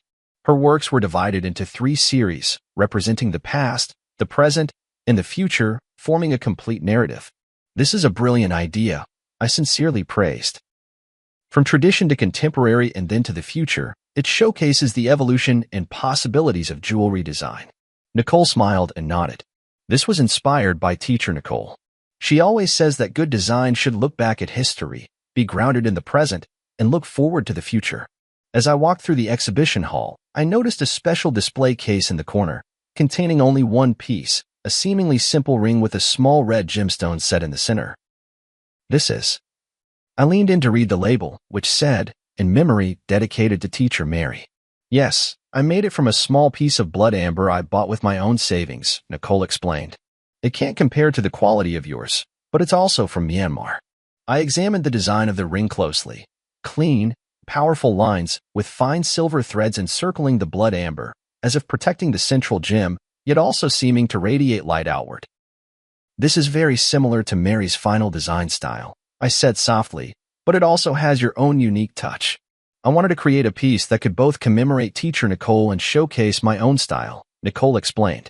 The blood amber represents her influence, while the outer design is the direction of my own development. The exhibition attracted quite a few industry insiders, including some well-known figures from the jewelry design world. After viewing the exhibition, an older female designer approached Nicole and offered her an internship opportunity. I stood by, genuinely happy for Nicole. In the evening, as the exhibition was drawing to a close, Frank arrived as well. Seeing me with Nicole, he gave me a knowing smile. "New friend?" he asked me quietly.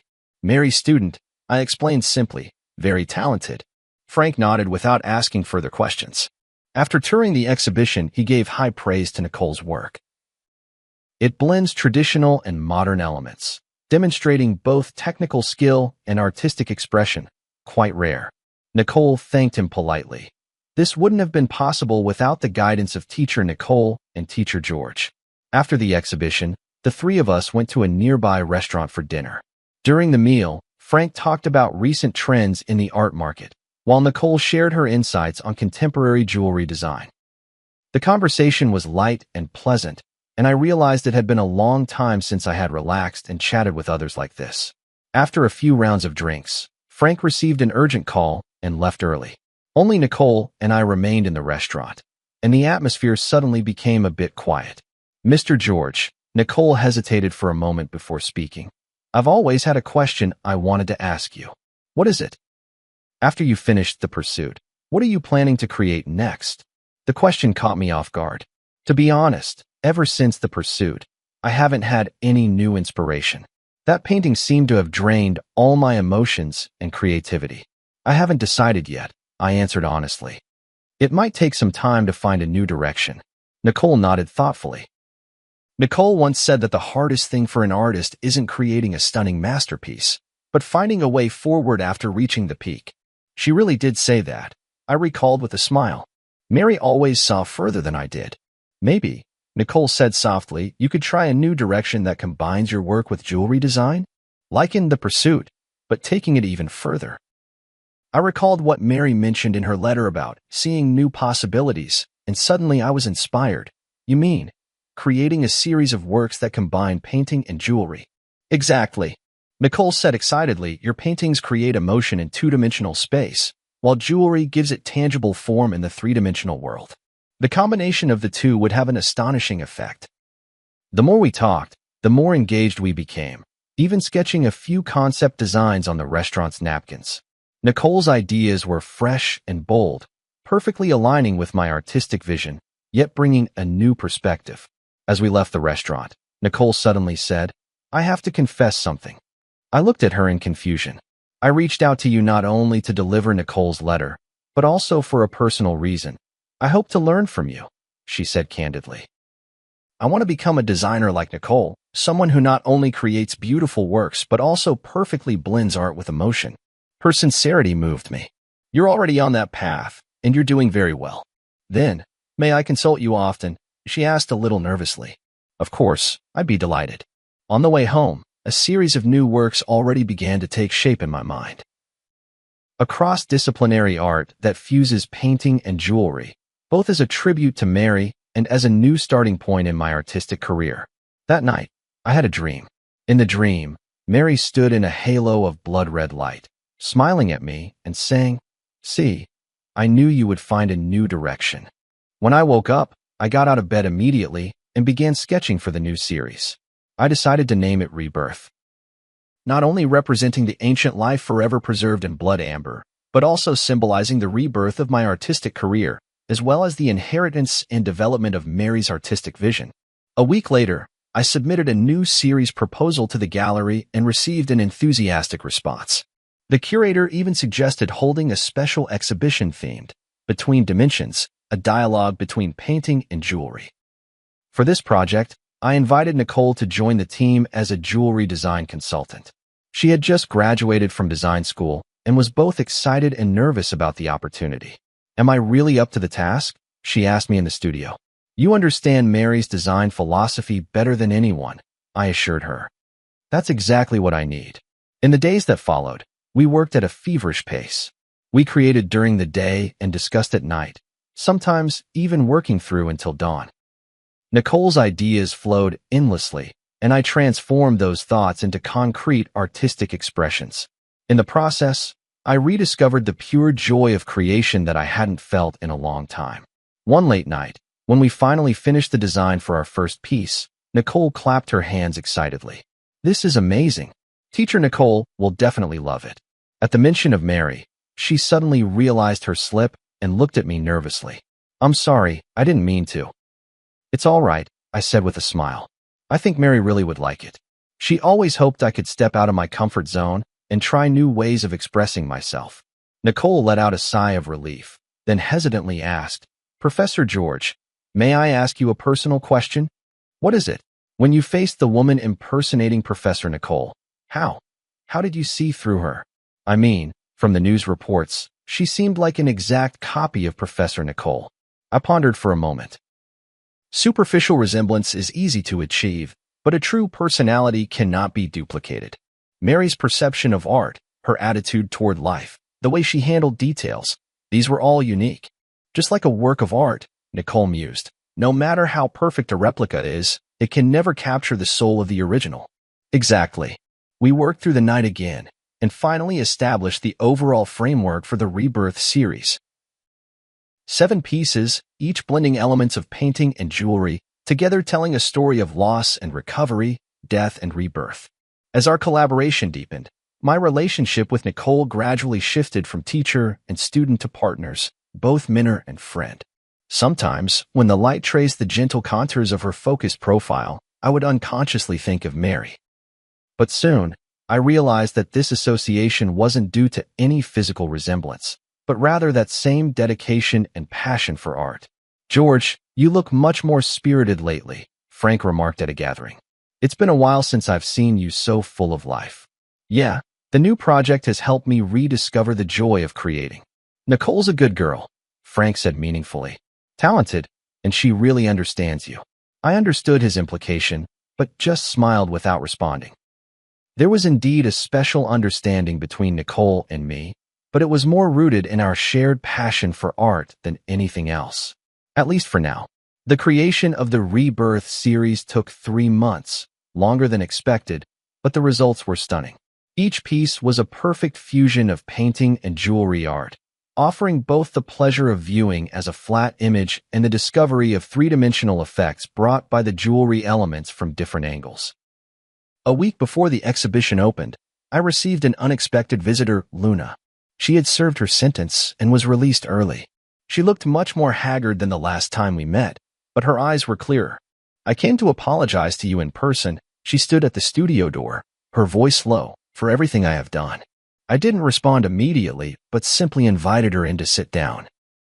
"I know that an apology can't make up for the loss," she continued, "but I want you to know that I truly regret it." "How is your sister's illness?" I asked. She looked up in surprise. You know. I guessed. "You said you needed money for a reason, and I think that must have been true." "Yes," she nodded. "My sister's surgery was a success, and now she's fully recovered. For the past 3 years, I've been thinking about how to make up for my mistakes, even though I may never be able to."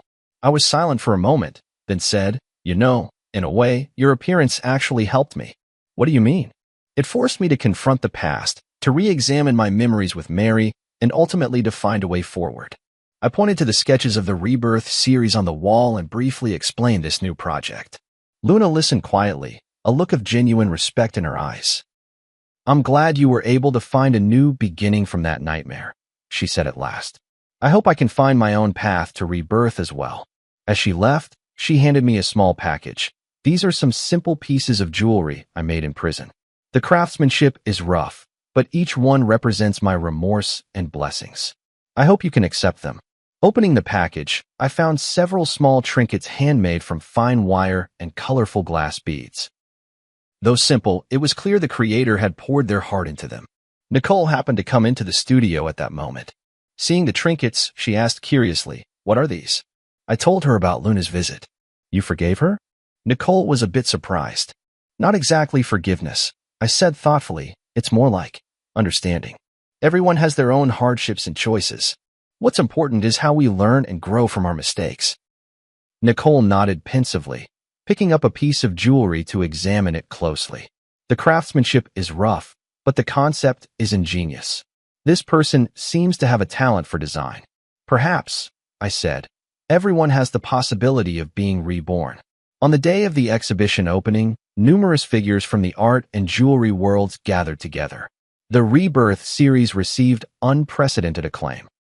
Critics called it a model of cross-disciplinary art, and the gallery owner was overjoyed, announcing plans for a nationwide tour. In the crowd, I saw Luna.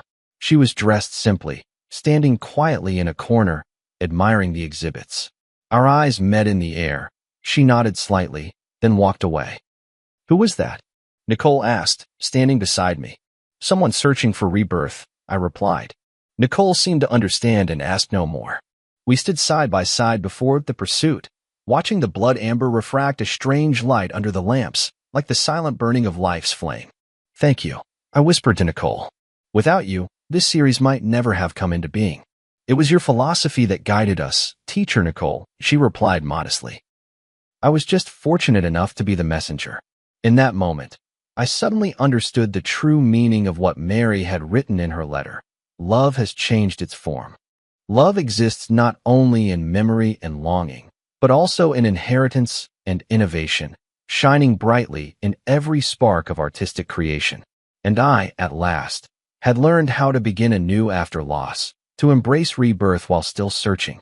The success of the exhibition exceeded everyone's expectations. In just 1 month, the Rebirth series was reported on by major media outlets and even attracted the attention of the international art world. A renowned auction house extended an olive branch to me, hoping to include several pieces in their annual highlight auction. "This is an unprecedented opportunity," Frank said excitedly. "If the deal goes through, you'll become a top player in the contemporary art market." I wasn't particularly concerned with commercial success, but I did feel the joy of having my work widely recognized. More importantly, this series opened up a new artistic path for me, freeing me from the creative shackles of the past 3 years. Nicole benefited as well. As the project's jewelry design consultant, she received high praise from the industry. Several well-known jewelry brands reached out to her, hoping she would join their design teams. Which offer are you planning to accept? One night, as we were tidying up the studio together, I asked her. To be honest, I'm still hesitating. Nicole paused her work. These are all great opportunities, but what? But I want to keep working with you. She looked straight into my eyes. Rebirth is just the beginning, isn't it? Her candor surprised me a little. Indeed, the success of this series had opened up many new creative possibilities for us, but I wasn't sure if I should continue such a close working relationship. You should consider your own career development, I said tactfully. These opportunities are very rare for young designers. Nicole seemed to sense my hesitation and nodded gently. I understand. In the days that followed, we were both busy and rarely had the chance to talk alone. A week later, Nicole told me she had decided to accept an invitation from a French jewelry brand and would be going to Paris to work for 2 years. Congratulations, I said sincerely. It's a very good choice. Thank you, she replied with a smile, though a fleeting, elusive emotion flashed in her eyes. I think this is the best arrangement for both of us. Before Nicole left, we held a small farewell party. Frank, the curator, and a few mutual friends came. The atmosphere was warm, tinged with a hint of sadness. After a few rounds of drinks, Frank found an opportunity to pull me aside. Are you really going to just let her go like this? What do you mean? I pretended not to understand. Don't play dumb, man, Frank said bluntly. You have feelings for her. That's obvious. That's just professional rapport, I argued. Is that so? Frank looked at me meaningfully. Then why have you been so distracted ever since she decided to go to France? I was at a loss for words. In fact, these past few days I had indeed felt an inexplicable sense of loss, but I kept telling myself it was only because I had lost an excellent partner. I know what you're worried about, Frank lowered his voice. You feel like you're letting Mary down, don't you? I remained silent. He had touched upon the deepest concern in my heart. Mary has been gone for 3 years now. Frank gently patted my shoulder. She would want you to be happy.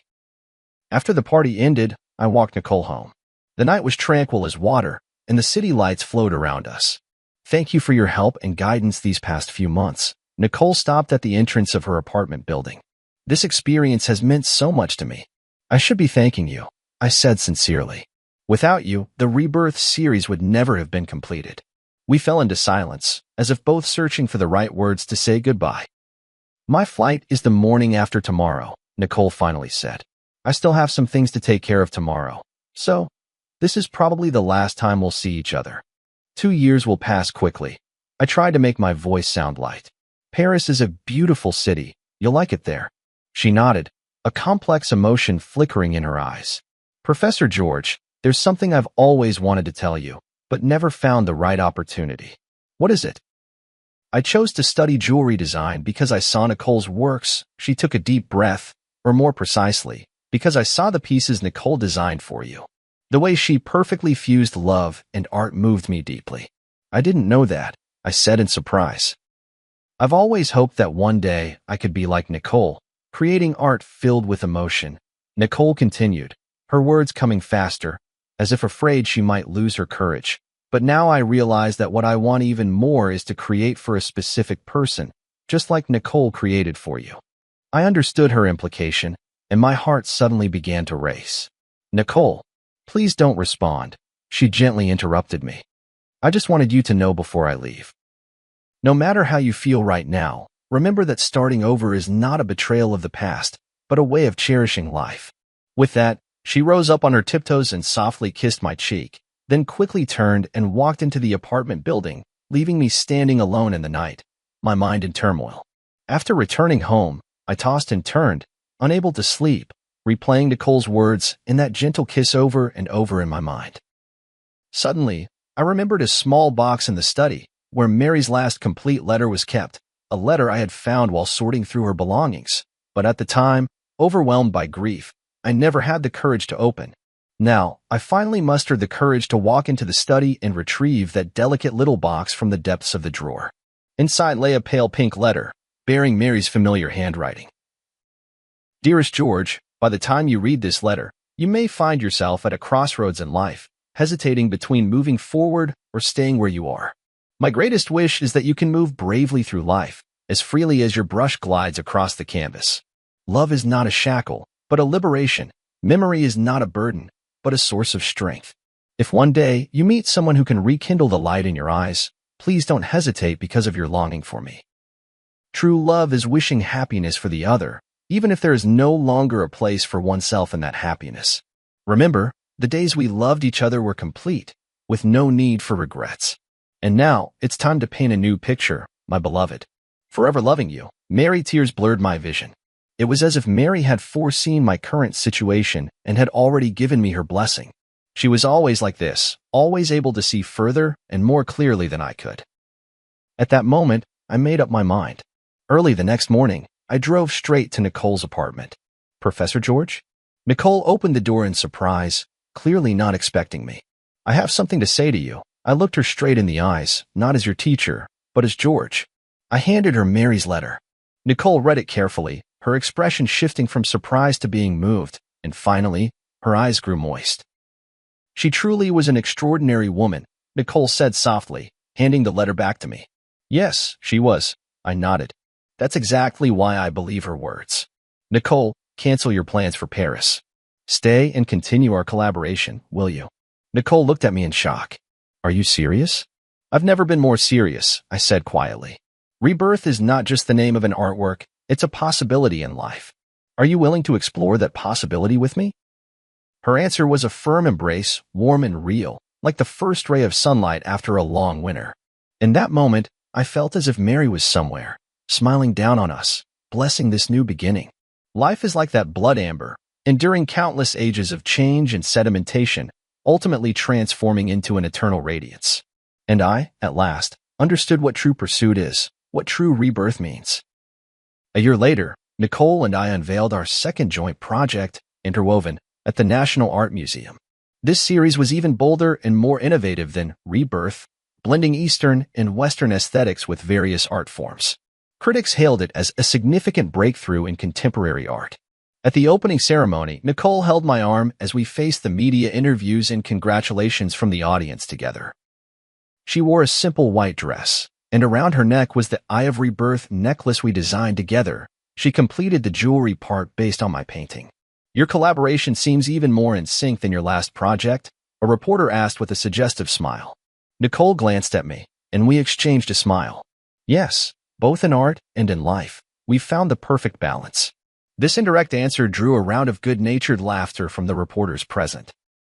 My relationship with Nicole was no longer a secret, but we always kept a low profile, letting the public's attention remain focused on our artistic creations. After the exhibition, we drove out to a small hill in the countryside.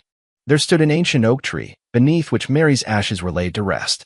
This was the place we chose, rather than a traditional cemetery, natural, peaceful, just like Mary herself. Mary, the exhibition was a great success today, I said softly to the stone beneath the tree. Nicole's designs were admired by everyone, just as you once predicted. Nicole crouched down and placed a bouquet of white daisies in front of the stone. Teacher Nicole, I've been working hard to become the kind of designer you hoped I would be. I hope you can be proud of me. A gentle breeze stirred, and the oak's leaves rustled softly, as if it were Mary's reply.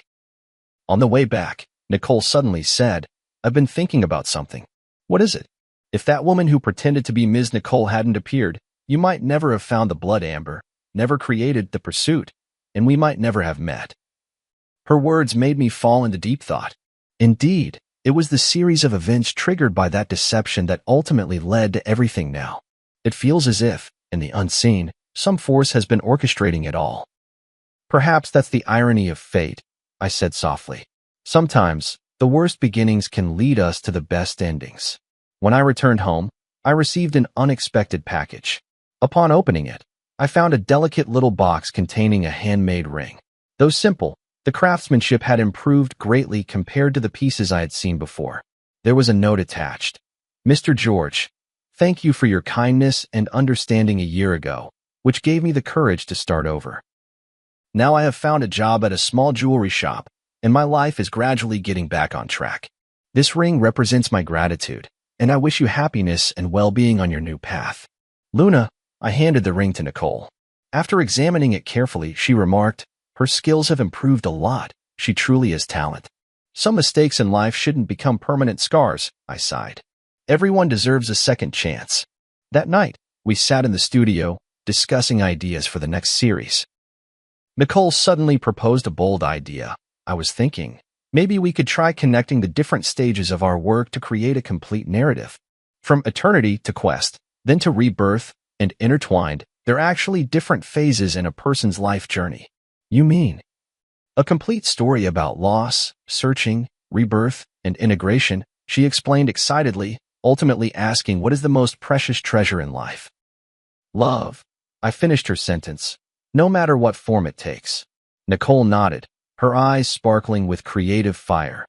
We could call it the forms of love, an unprecedented artistic exploration. Sounds like a long-term, ambitious project. We have time, she smiled, holding my hand. We have so much time. In that moment, I felt a powerful surge of creative inspiration, just like when I first began my artistic career years ago, filled with passion and possibility. But this time, I was not facing the blank canvas alone. 2 years later, the Forms of Love series was exhibited simultaneously in the world's 5 greatest art museums, causing an unprecedented sensation. Critics called it a milestone in contemporary art history, blending painting, sculpture, jewelry design, and other art forms to create an entirely new artistic language. The final piece of the exhibition was titled Eternal Ring, a massive circular canvas depicting every form of love in life, familial, platonic, romantic, and the love for art itself. The edge of the canvas was inlaid with gemstones of various sizes, and under certain lighting, these gems would cast light onto specific parts of the canvas, revealing another hidden layer of patterns. The centerpiece of this work is a massive blood amber.